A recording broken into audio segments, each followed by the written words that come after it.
The Companion's Secret at Linden House, Chapter 1. A Suspicious Arrival. Mist lay low over the lawns of Linden House, softening the ancient linden trees and turning the lake beyond the terrace to silver. The great Kentish estate, with its long windows, ivy-darkened walls, and proud stone steps, seemed at that hour almost peaceful. Yet Miss Beatrice Langley had lived there long enough to know that old houses kept old troubles, and Linden House had more than most. She crossed the upper gallery with Lady Ellery's breakfast tray in her hands and a shawl over one arm. At 27, Beatrice possessed no fortune, no influential protector, and no illusions about her place in the world. She was a paid companion, gentlewoman enough to read aloud in a drawing-room, poor enough to be dismissed if she displeased. Her employer, Lady Augusta Ellery, had never been easy to please. "Late," the old lady declared as Beatrice entered the bedchamber. 2 minutes, my lady." 3. The gallery clock is fast. "The gallery clock has served this family longer than you have. Then I shall endeavour to win its confidence." Lady Ellery's thin mouth twitched. Age had weakened her body but left her wit untouched. She sat upright against her pillows, wrapped in violet cashmere, her pale eyes as sharp as ever. "Has there been word from London?" she asked. "Not yet." Lady Ellery looked toward the rain-streaked window. "Marcus will come." "Your grandson?" "My grandson has many faults. He is proud, stern, suspicious, and much too fond of being right, but he is not a coward." Beatrice poured the tea. "Will you tell him why you sent for him?" "I shall tell him what he must know." "My lady, the letter concerns his family. It concerns shame, cowardice, and the dead. Families are rarely improved by such subjects."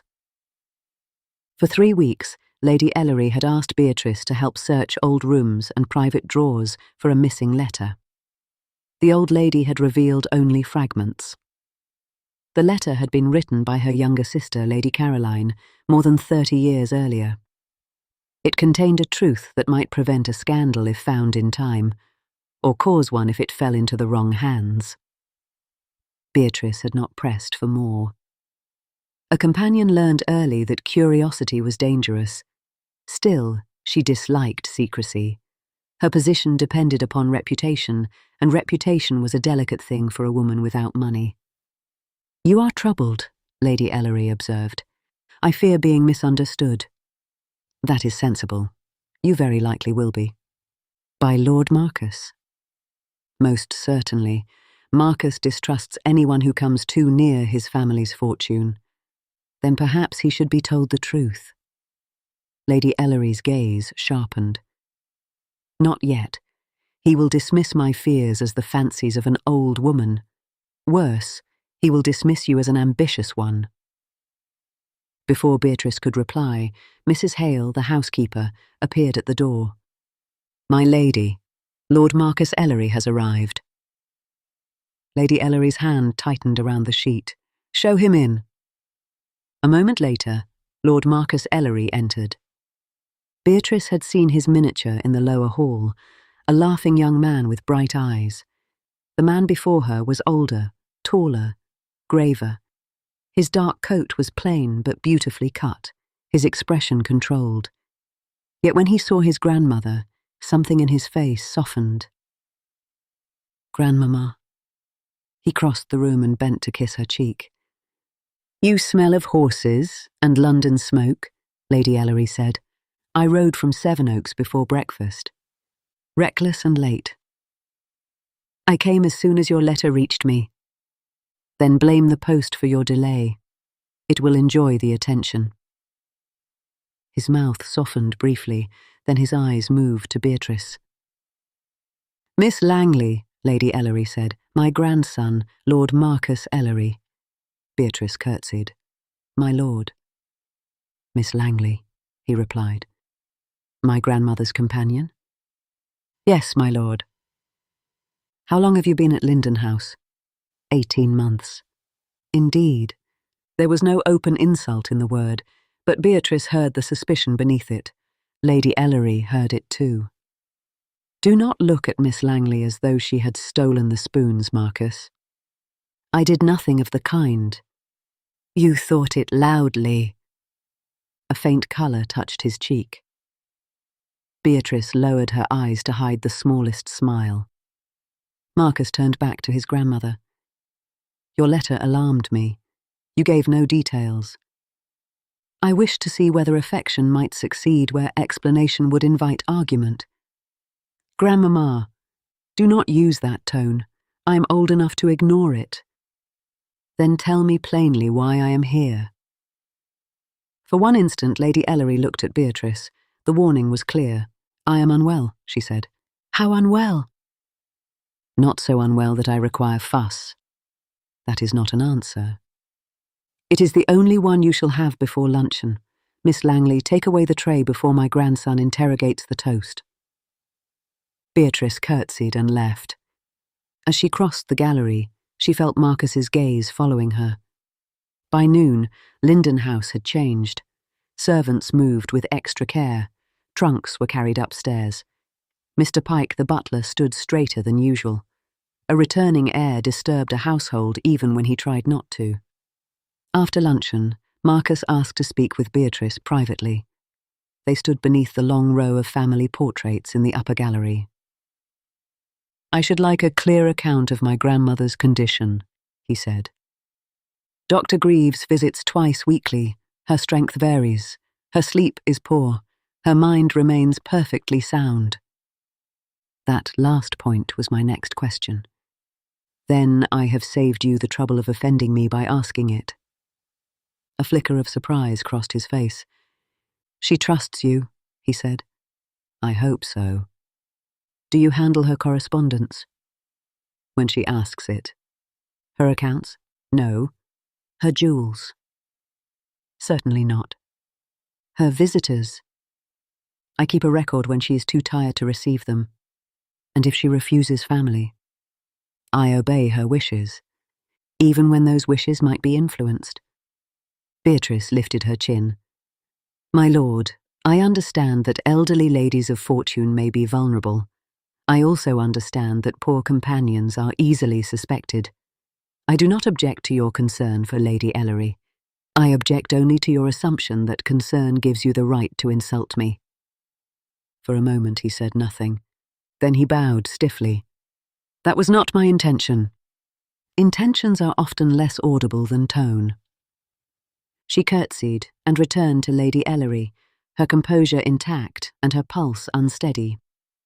That evening, after dinner, Lady Ellery pressed a small key into Beatrice's hand. The blue room, she whispered. The escritoire has a false back. Look there. My lady, Lord Marcus is in the house. All the more reason. If I am discovered, you will say I sent you. And if I am not believed, Lady Ellery's severity faltered. Then I have asked too much. Beatrice closed her fingers around the key. No, you have trusted me. The blue room lay in the old wing. Beatrice carried one candle, its flame wavering as she opened the door. The room smelled of lavender, dust, and old upholstery. She unlocked the escritoire and searched carefully through faded invitations, ribbons, and brittle papers. At last her fingers found a ridge in the back panel. It shifted. Behind it lay a packet of letters tied in black ribbon. She drew it out. The door opened. Lord Marcus stood on the threshold. For a long moment neither spoke. His eyes moved from the open desk to the letters in her hand. I believe, he said quietly, that this requires explanation. Beatrice's mouth went dry. My lord, were you sent? I cannot answer that. Cannot or will not? Will not. His face hardened. You are found at night in a closed room, opening a private desk and removing family papers, and you refuse to explain yourself. I understand how it appears. Do you? She placed the packet on the desk. Then take them. Is that meant to prove innocence? No, it is meant to prevent further suspicion of theft. Something shifted in his expression, though he remained stern. "What were you seeking?" "A letter." "What letter?" "I cannot say." "Miss Langley, you are either remarkably loyal or remarkably practiced." The insult struck sharply. Beatrice stood very straight. "My lord, I am a paid companion. I own 2 serviceable gowns, 1 good shawl, and a box of family letters. I cannot afford even the appearance of dishonesty. You may think me foolish or secretive, but do not imagine I would risk my livelihood for the contents of an old escritoire unless I had a reason beyond greed." His anger faltered. "Then give me the reason." "I promised not to." "To my grandmother." She said nothing. "That is answer enough." He entered and closed the door. "How long has she had you searching?" 3 weeks. "For what?" "A letter she believes may prevent a scandal." "What scandal?" "She has not told me." Marcus took up the packet and untied the ribbon. "Then we begin here." The letters were old, written in a woman's hand. They spoke of secrecy, a child, a quarrel, and someone named Caroline. No single page explained all, but unease gathered with every line. Then footsteps sounded outside. Marcus extinguished the candle and drew Beatrice behind a screen. The door opened. A man entered carrying a candle. Beatrice recognized him from Lady Ellery's descriptions. Mr. Lionel Vale, Lady Ellery's nephew by marriage. He was handsome, fair, and smiling in a manner that made kindness seem rehearsed. He crossed directly to the escritoire, saw it open, and froze. Now, he murmured. "Who has been before me?" Marcus stepped out. "Good evening, Cousin Lionel." Lionel started, then smiled. "Marcus, I arrived late and did not wish to disturb the household." "So you came to a locked room?" "The door was open." "After you opened it?" Lionel laughed lightly. "I was looking for an old book." "In the escritoire?" "One forgets where things are kept in old houses." Beatrice stepped out. Lionel's eyes sharpened. "Miss Langley, how unexpected." "Miss Langley came at my request," Marcus said. Beatrice looked at him in surprise. Lionel noticed. "Did she?" "Yes." The 2 men stared at one another with perfect manners and open distrust. At last, Lionel bowed. "Until tomorrow." When he left, Beatrice released a slow breath. Marcus turned to her. "Now do you understand why I am concerned?" "Yes." "And why secrecy is dangerous?" "Yes." "Tomorrow we speak to my grandmother together." She hesitated, then nodded. "Yes, my lord." "Marcus," he said abruptly. She looked up. "If we are to be discovered together in locked rooms, formality seems inadequate." Despite everything, Beatrice almost smiled. "Very well," she said. "Marcus." Chapter 2. The Hidden Letter. The next morning rain had cleared from the lawns, but the air inside Linden House remained heavy. Lady Ellery received them in her sitting room, wrapped in shawls and looking older than Beatrice had ever seen her. Marcus stood by the mantel. Beatrice sat beside Lady Ellery, her hands folded tightly in her lap. "Grandmamma," Marcus said, "Lionel came looking for the same papers Miss Langley was seeking. You must tell us the truth." Lady Ellery looked toward the window. "The truth is seldom grateful for being disturbed. Nor are lies grateful for being kept." For once, she did not scold him. "My sister Caroline did not die abroad as the family claimed," Lady Ellery said at last. "She loved Edward Vale, Lionel's father. There was a child, a son." Marcus's face hardened with shock. "My father sent the child away," she continued. "Caroline was told he died. Later she discovered he lived and tried to bring him home. There was a quarrel. She vanished. We were told she had gone to Italy for her health. In truth, she died in lodgings near Dover, alone." Beatrice felt the sorrow of it settle over the room. "The missing letter?" Marcus asked. "Caroline wrote to me before she died. She named the child, named Edward, and told me where the boy had been placed near Canterbury. She begged me to acknowledge him."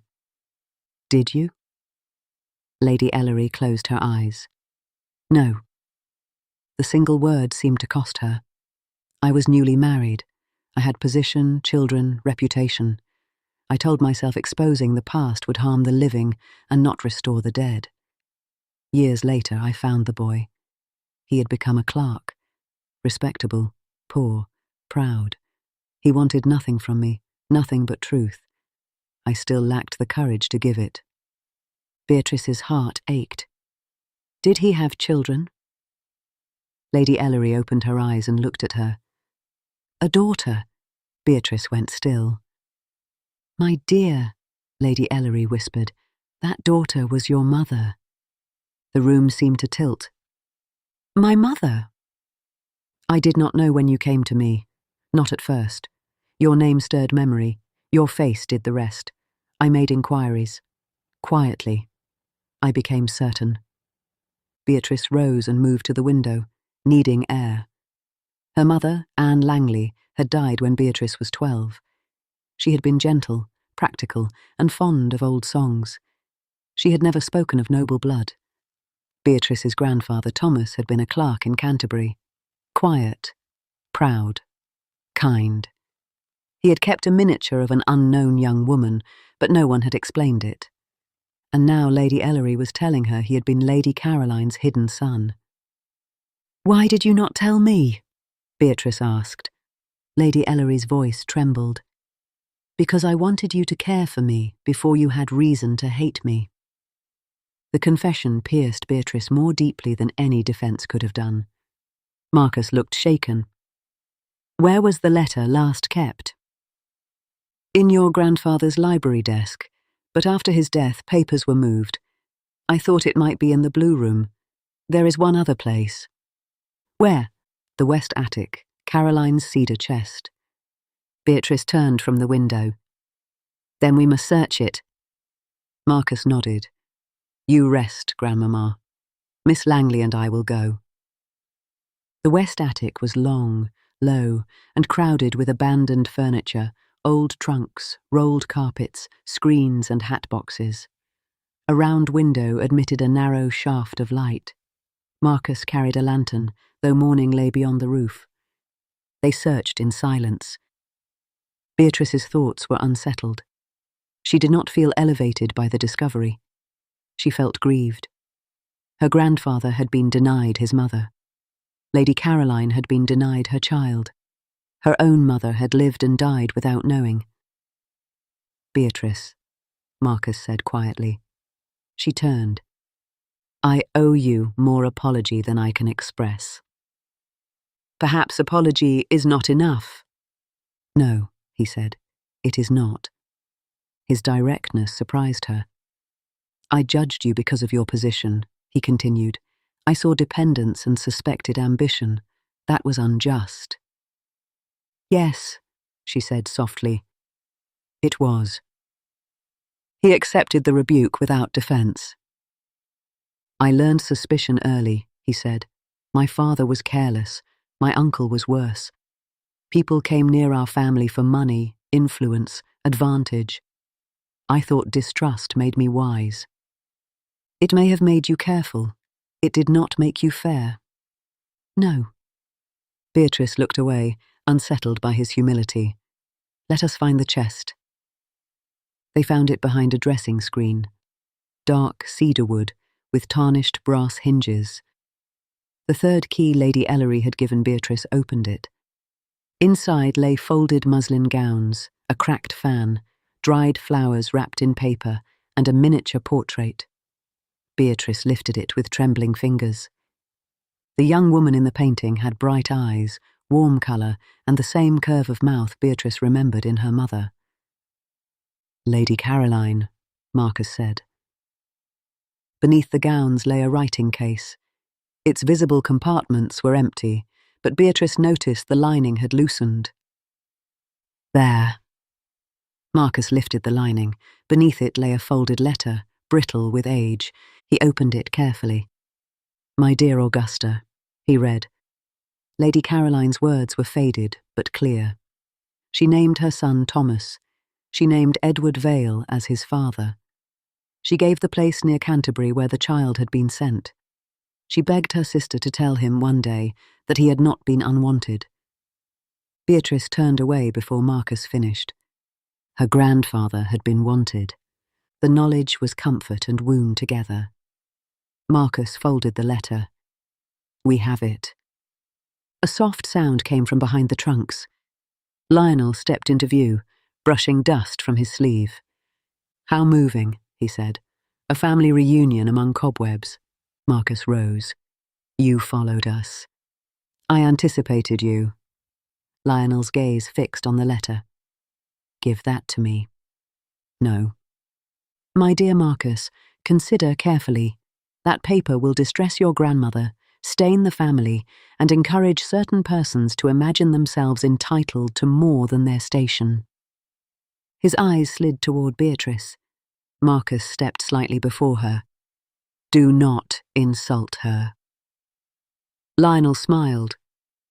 "Ah, gallantry. Miss Langley is skilled indeed." Beatrice's cheeks burned, but she met his gaze. "I want nothing from this family." "Then you are lying or a fool." Marcus moved angrily, but Beatrice touched his arm.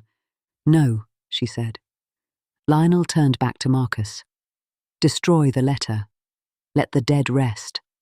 Miss Langley may leave quietly with a generous settlement." "And if I refuse? Then I shall tell every neighbour in Kent that Miss Langley manipulated a dying woman, invented a family connection, and compromised herself with you in locked rooms and attics to secure protection." The words struck exactly where he intended. Beatrice's livelihood, reputation, and future could all be ruined by such a whisper. Marcus's voice turned cold. "You would destroy an innocent woman to protect your father's name." "To protect the family name." "No, to protect your comfort." Lionel's pleasantness vanished. Families survive because unpleasant truths are managed. Families rot because men like you call cowardice management. Lionel smiled thinly. "Keep your letter. Let us see whose story is believed."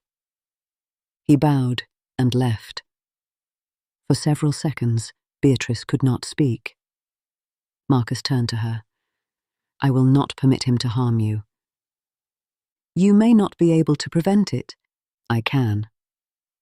"How?" "By declaring me truthful. He will say you are deceived. By defending my honour. He will ask why you are so invested in it. Truth does not always protect women like me." "It should." "That is a gentleman's answer. It belongs to the world as it ought to be." "And what belongs to the world as it is?" "That I must leave before he speaks." Marcus looked stricken. "You would go?" "I have had to be practical all my life." "And justice?" "Justice is a luxury when one needs references." He had no reply. That silence told Beatrice he was beginning to understand. They brought the letter to Lady Ellery. The old woman read it once, then again, her hand pressed to her mouth. "My poor Caroline," she whispered. Marcus told her of Lionel's threat. Lady Ellery's tears vanished. "Then we shall have him to dinner." Beatrice stared. "My lady?" "And the vicar. And Sir Henry Ashcombe.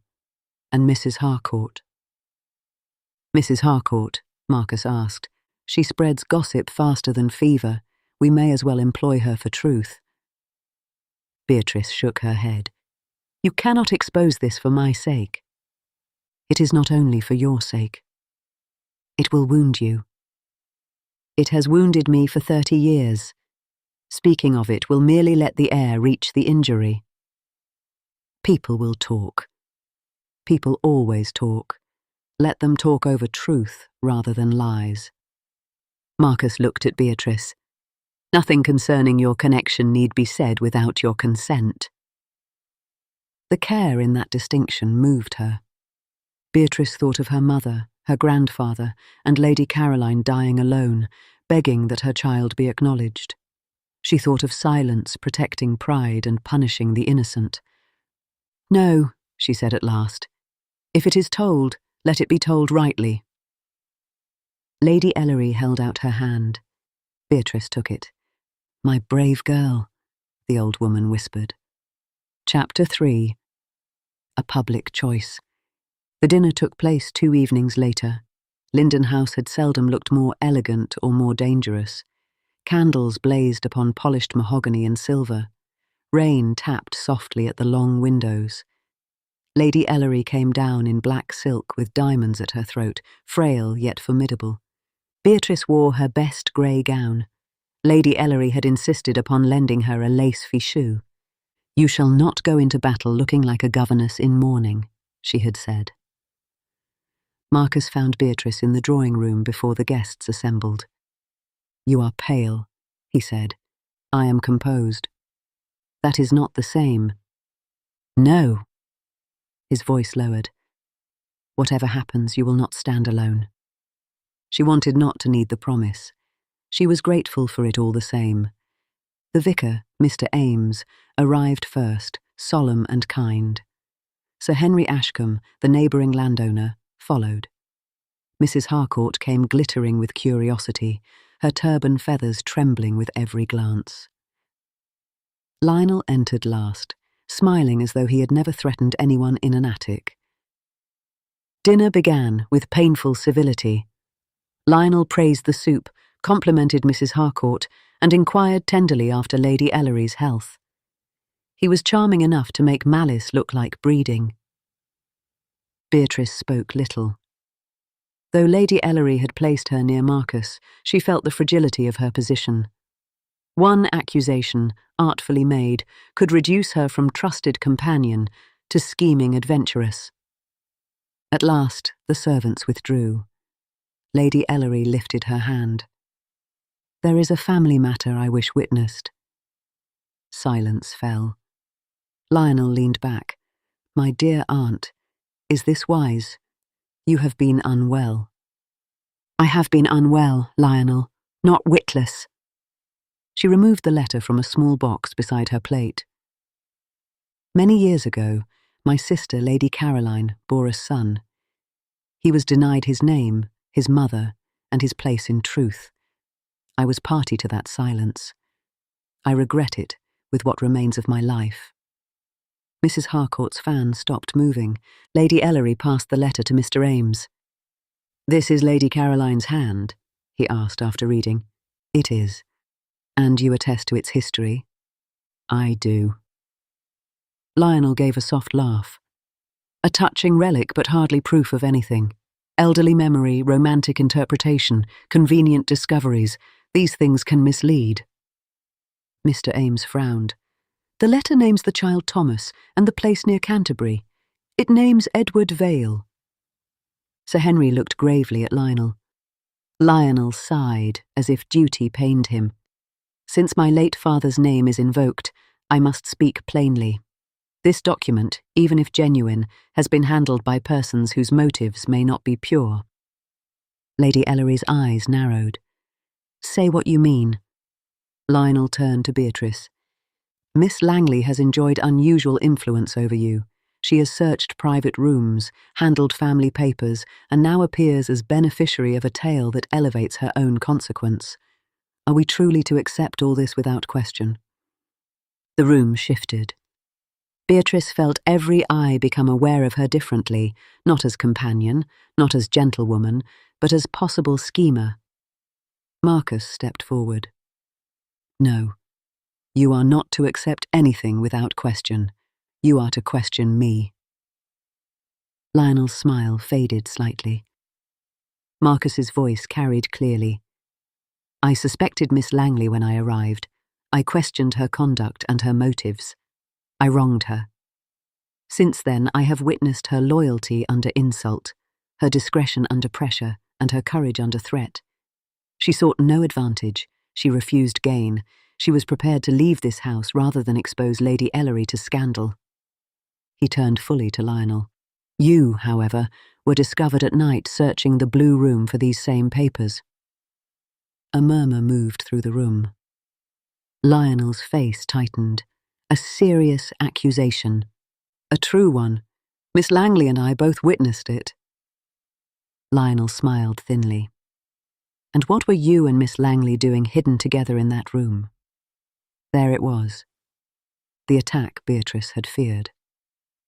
Marcus did not hesitate. We were protecting Lady Ellery's interests. How noble. If you intend to imply dishonour, Marcus said, do so openly and answer to me for it. Before Lionel could reply, Beatrice rose. Her hands trembled, so she clasped them before her. My lords, sir, ladies, she said, quiet but steady, I am accustomed to being doubted. A woman in my position must often accept suspicion as part of her wages, but I will not accept falsehood. Lady Ellery's eyes shone. Lady Ellery asked for my help. I gave it because she had been kind to me, because she was afraid, and because I believed the dead deserved truth. I did not know when I began that the matter concerned my own family. She looked at Lionel. If my grandfather was Lady Caroline's son, then he was wronged. If he was not, then I remain what I have always been. Beatrice Langley, daughter of a good man, granddaughter of another, and ashamed of neither. I ask for no fortune. I ask for no title. I ask only that my character not be made payment for another person's comfort. No one spoke. Mrs. Harcourt lowered her fan. Sir Henry nodded. Mr. Ames looked at Beatrice with solemn respect. Lady Ellery reached for her hand. Well said, she whispered. Lionel saw that he had lost the room. His pleasantness hardened. Very affecting, but affection is not evidence. No, Mr. Ames said, but the letter is evidence of a kind. The parish records may be consulted. They will be, Marcus said. Sir Henry spoke next. I knew Edward Vale a little. There were rumours in his youth. This account does not astonish me. Rumours are not facts, Lionel snapped. No, Sir Henry replied, nor are slanders against young women. Mrs. Harcourt folded her fan. I should say Miss Langley has behaved with uncommon dignity. Lionel stared at her, betrayed by gossip itself. Lady Ellery leaned back, exhausted but triumphant. You may leave Linden House in the morning, Lionel, or tonight, if your dignity travels better in darkness. He rose stiffly. This family will regret humiliating me. Marcus's eyes were cold. This family has regretted indulging you. Lionel bowed and left. No one followed. After the guests departed, Beatrice stood alone in the darkened drawing room. The candles had been snuffed. Moonlight lay across the carpet. Her courage, which had held through dinner, now left her trembling. Marcus entered quietly. I thought I might find you here. I needed a moment. You were magnificent. I was frightened. That does not make it less magnificent. She looked at him. You defended me. I spoke the truth. You did more than that. Yes, he said. I chose to be believed with you rather than safe without you. Her heart stirred in a way she did not know how to answer. Marcus! I know I have no right to say more tonight. Perhaps I have barely earned friendship. But apology must become conduct, or it is only noise. I intend mine to become conduct. Beatrice looked toward the window, moved despite herself. Then we shall see. In the days that followed, records were requested from Canterbury and Dover. Mr. Ames wrote to parish contacts. Sir Henry supplied what he remembered of Edward Vale's youthful connection to Lady Caroline. Lady Ellery dictated a formal account, signed before witnesses, acknowledging the hidden child and her own silence. The scandal did not vanish, but it changed shape. There were whispers, of course. Yet Mrs. Harcourt, having discovered the rare pleasure of being both informed and righteous, spread the matter with surprising accuracy. Miss Langley, it was said, had behaved with dignity. Lady Ellery had shown courage. Lord Marcus had acted with honour. Mr. Lionel Vale had left suddenly and was not much missed. For Beatrice, the days grew tender and strange. Lady Ellery seemed lighter, though weaker. She often asked for Lady Caroline's miniature and held it while speaking of her sister as a girl who laughed too loudly, ran too fast and loved too unwisely. "I should have fought harder for her," Lady Ellery said one afternoon. Beatrice sat beside her, mending a shawl. "You are fighting for her now. Late courage is a poor offering." "It is still courage." Lady Ellery studied her. "You forgive carefully." "Yes, not easily." "No." "Good. Easy forgiveness is often only tiredness in a clean gown." Marcus came often to the sitting room. Sometimes he brought news. Sometimes he read aloud when Beatrice's voice tired. Sometimes he sat quietly while Lady Ellery slept and Beatrice came to know the man beneath the severity. One evening, as the fire burned low and Lady Ellery dozed, Marcus said, "You thought me proud. I thought you suspicious. Only that. Tall and certain also." He laughed softly. The sound changed his whole face. "I was proud," he said, "and suspicious, and certain when I had no right to be. That is much confession for one evening. I have more, but I fear overwhelming you." "Then ration your repentance, my lord." "Marcus," he said gently. She looked at him. The room seemed suddenly warmer. "Marcus," she repeated. Lady Ellery opened one eye. "If you two intend to be tender, kindly do it where an old woman need not pretend to be asleep." Beatrice turned scarlet. Marcus coughed. Lady Ellery smiled into her shawl. Chapter 4. Beneath the Linden Trees. The first official confirmation arrived from Canterbury on a clear morning touched with autumn gold. The record was not perfect enough to satisfy every lawyer in England, but it traced Thomas, Lady Caroline's hidden child, to the family that had raised him, and onward to Anne Langley, Beatrice's mother. When Marcus brought the papers to Lady Ellery, the old woman read them in silence. At last, she pressed them to her heart. "Thomas," she whispered. "He lived. He made a life." "Yes," Beatrice said. "He did." Lady Ellery looked at her. "Was he kind?" "I remember little. He died when I was young, but my mother said he was quiet, proud, and gentle with small creatures. He once mended a neighbour child's birdcage and refused payment because he said captive things deserved at least a well-made prison." Lady Ellery closed her eyes. Caroline would have loved that. From that day, she insisted that Beatrice was not to be called her companion. "She is my cousin," she informed Mrs. Hale, Mr. Pike, Dr. Greaves, the vicar, and one startled delivery boy. "A distant cousin, perhaps, but distance is often the most tolerable quality in relations." Beatrice protested, but Lady Ellery ignored her. "You may still read to me," she said. "Family ought to be useful." Yet Beatrice knew matters could not remain suspended in this odd tenderness. Her duties, wages, affection for Lady Ellery, family connection, and growing feeling for Marcus had all become tangled. She was no longer merely companion, not fully guest, not securely relation. One afternoon, while Lady Ellery slept, Beatrice wrote to her sister. She did not say everything. She wrote only that matters at Linden House had changed and that she might come for a time to think. She sealed the letter and placed it on the hall table. Marcus saw it. He found her later in the library, where rain tapped softly on the tall windows.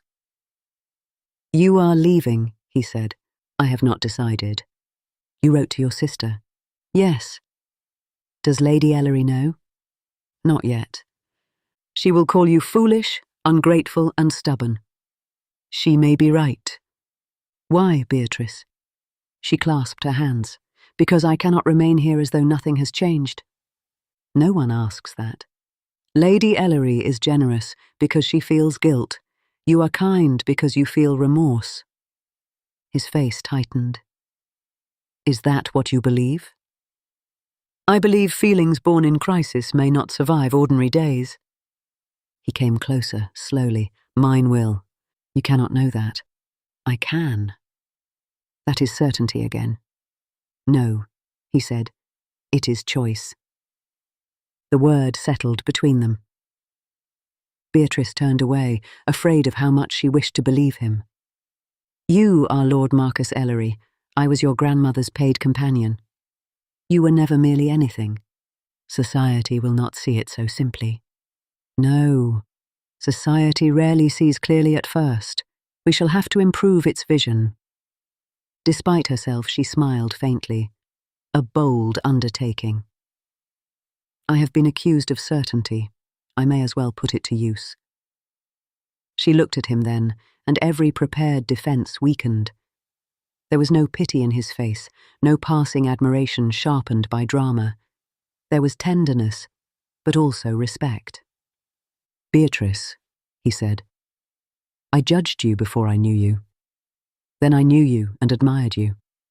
Then I admired you and discovered that my life had begun arranging itself around the moments when you entered a room. Her breath caught. Please do not speak from pity. I would sooner insult you again than pity you. You might forgive an insult. You would despise pity forever. A startled laugh escaped her, close to tears. He took courage from it. I love you. Not because of Caroline's letter. Not because of any connection between our families. I love your dignity, your wit, your loyalty, your courage, and the way you make truth sound less like a weapon and more like a lamp. Tears blurred her eyes. Marcus, I know what people will say. I know what I must spend years proving, if you permit me, but I cannot let you leave believing my regard is gratitude dressed in warmer language. She searched his face. And if I say no? Then I will help you secure whatever future you choose, and trouble you no further than friendship allows. That answer nearly undid her. Love, Beatrice had learned, was often mistaken for rescue. Yet the truest love left a door open and did not block the way. She thought of Lady Caroline, whose love had been silenced, of her grandfather Thomas, whose name had been hidden, of Lady Ellery, whose pride had cost her peace, and of Marcus, who had stood before the world and chosen honour over comfort. Most of all, she thought of herself, not as dependent, not as discovered, not as rescued, but as a woman still entitled to choose. No, she said softly. Marcus went still. No, I do not wish you to trouble me no further than friendship allows. Hope moved across his face. She smiled through tears. I love you too. He reached for her hand, giving her every chance to withdraw. She did not. He bowed over it and pressed his lips to her gloved fingers with such reverence that Beatrice felt the last guarded place in her heart open. Lady Ellery received the news with intolerable satisfaction. I wondered how long you would take, she said. Beatrice stared. You knew? My dear, I am old, not blind. Marcus looked almost boyish. Grandmamma. Do not grandmamma me. If you had let that girl leave, I should have cut you from my will and left everything to the spaniels. One elderly spaniel lifted its head, then went back to sleep. Beatrice laughed. The engagement was not without talk. Some neighbours called the match romantic, others called it imprudent. A few whispered that Miss Langley had done very well for a companion, until Mrs. Harcourt, fierce in her new loyalty, observed that dignity was not manipulation, and love was not theft. Marcus did not answer every whisper. He simply stood beside Beatrice everywhere, at church, in the village, before tenants, tradesmen, neighbours and relations. Not possessively, not as a rescuer displaying charity, simply as a man who had made his choice and saw no reason to disguise it. That steadiness did more than speeches. Lady Ellery lived to see them married. It was a bright September morning when Beatrice walked into the little stone church near Linden House. Late roses filled the air with sweetness. Sunlight fell through the windows in golden bars. Her sister wept openly from the front pew. Mrs. Hale pretended not to cry and failed. Mrs. Harcourt wore another ambitious turban and dabbed her eyes with great ceremony. Beatrice wore ivory muslin and a veil of old lace that had belonged to Lady Caroline. At her throat hung a small locket. On one side was a copy of Caroline's miniature, on the other a curl of her mother's hair. Lady Ellery sat near the front, wrapped in silver silk, frail but triumphant. Marcus waited at the altar. When he saw Beatrice, his expression held no suspicion, no guardedness, no remnant of the man who had first looked at her as though she were a danger. He looked at her as though she were truth long hidden and dearly found.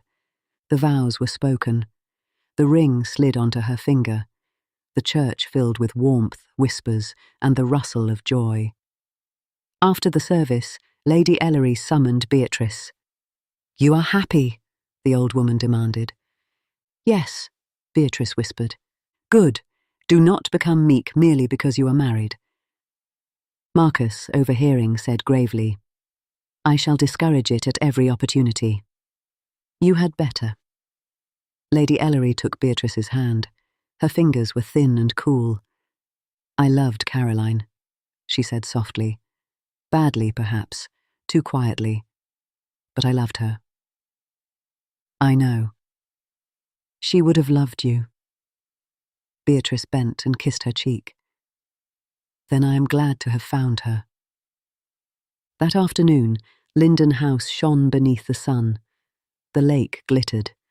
The linden trees moved softly in the breeze. Children from the village ran laughing near the terrace, invited by Marcus because Beatrice had once said that grand houses improved when children were allowed to make noise in them. Later, as evening mellowed the gardens, Beatrice and Marcus walked alone beneath the linden trees. "You are quiet," he said. "I was thinking of the first morning you arrived."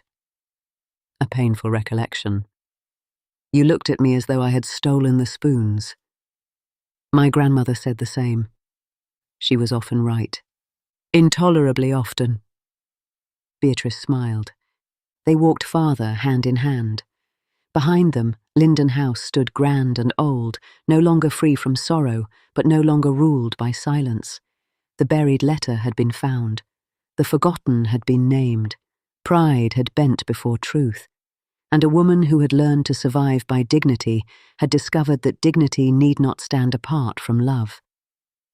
Marcus stopped beneath the linden trees and lifted her hand. "Now," he said, "I look at you and see the best thing this house ever kept secret." Tears rose to her eyes, gentle and bright. "No more secrets," she said. "No more that wound." He kissed her hand. Beatrice looked back at the house that had once seemed only a place where she served quietly at the edge of other people's lives. Now it held her past, her courage, and her future. She had not been rescued into happiness, she had chosen it, and it had chosen her in return. The end. Thank you, dear reader of the Regency Gazette, for joining us in another tale of love, intrigue, and whispered ballroom secrets. If today's romance delighted you, kindly bestow a like upon this video. It helps our Gazette reach more lovers of Regency storytelling. For weekly journeys into dukes, debutantes, scandals, and slow-burning devotion, please subscribe to the Gazette and tap the little bell so you are notified the moment the next story is published. Until our next edition, may your days be filled with grace and your nights with the promise of romance.